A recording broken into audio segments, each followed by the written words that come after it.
Kamu bekerja siang dan malam, mengumpulkan uang, berharap hidup lebih baik. Tapi tanpa disadari, nilai uang yang kamu simpan di bank terus menyusut. Dulu cukup untuk makan sebulan, sekarang bahkan setengahnya pun tak cukup. Inflasi itu nyata. Diam-diam mencuri masa depanmu, menghapus impianmu, membuatmu bekerja lebih keras tapi tetap merasa kekurangan. Lindungi hasil kerja kerasmu. Salah satu cara paling sederhana adalah dengan emas. Simpan uang secukupnya di bank sebelum semuanya terlambat.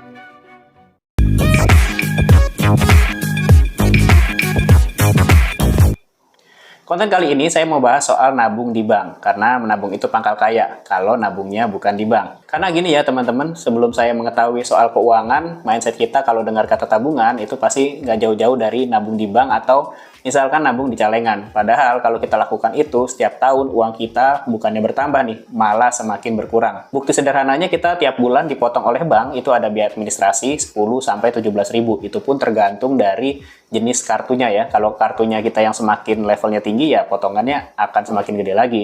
Udah gitu juga ada pajak, terus juga bunga rendah, dan udah pasti uang kita termakan inflasi. Artinya apa? Uang kita taruh di bank malah kita suruh tidur nih teman-teman. Kalau nggak percaya buktiin aja ya. Teman-teman taruh uang di bank 10 juta, diamin nih 2-3 tahun. Nanti udah pada waktunya udah di ujung waktu kita ambil lagi nih. Udah pasti uangnya akan berkurang. Berkurangnya itu nggak hanya karena dia ada potongan ya, tapi sudah pasti berkurang karena termakan inflasi juga.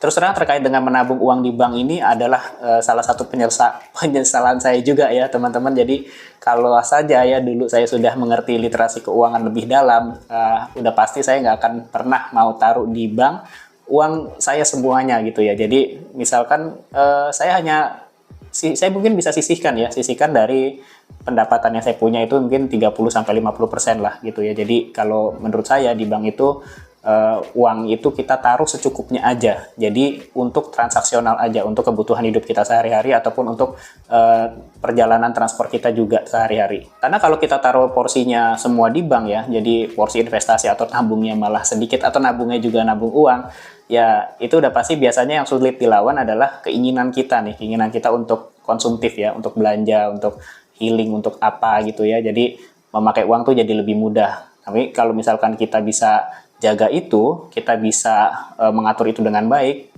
sudah pasti kita akan bisa mengerem keinginan-keinginan kita nih, yang tadi ya untuk belanja, jalan-jalan, dan lain sebagainya. Lalu solusinya bagaimana nih teman-teman? Saya tekankan sekali lagi ya teman-teman, jadi taruh uang di bank itu sifatnya hanya untuk transaksional aja. Ya ini mungkin kelihatannya agak ekstrim ya, tapi dengan cara ini kita jadi punya rem otomatis yang bisa mengerem kita dari hal-hal yang kebutuhannya itu bukan kebutuhan prioritas atau bukan kebutuhan utama. Tapi sekarang pasti ada yang tanya nih, kenapa sih harus di emas terus gitu ya? Karena emas nggak bisa untuk jangka pendek nih teman-teman. Dan mau nggak mau, jadi memaksa kita untuk disiplin menabung.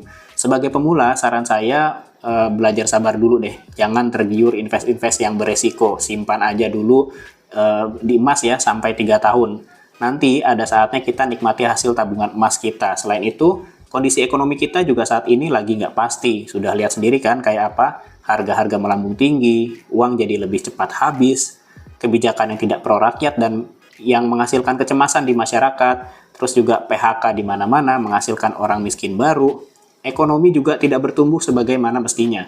Dan yang paling hype sekarang beritanya, banyak korupsi di Indonesia. Dari mulai kepala sampai kaki sudah mulai terbongkar semua. Menurut saya kalau ada kemampuan menyisihkan 50% gaji kita ke emas itu bagus banget. Atau kalau mau yang lebih ekstrim lagi skemanya mungkin bisa dinaikkan ke 70% dengan catatan bagi yang mampu ya teman-teman.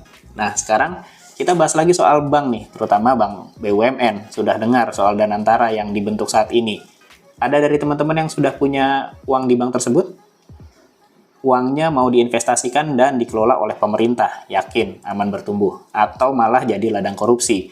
Mungkin kalau soal ini saya belum bisa membahas lebih banyak ya teman-teman, tapi ada 3 poin utama yang menjadi sorotan saya, yaitu pertama, adanya potensi penyalahgunaan dana. Yang kedua, terkait dengan transparansi dan akuntabilitas yang masih jadi pertanyaan nih.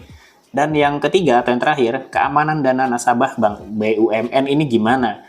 Belum ada Danantara aja, beberapa kali kita sering dengar ya, uang nasabah deposito hilang. Gimana dengan ini? Semoga aman ya, teman-teman. Jadi gimana teman-teman, masih yakin mau taruh semua uang kalian di bank? Kalau saya pelan-pelan sudah mengurangi, masih dalam tahap berusaha ya.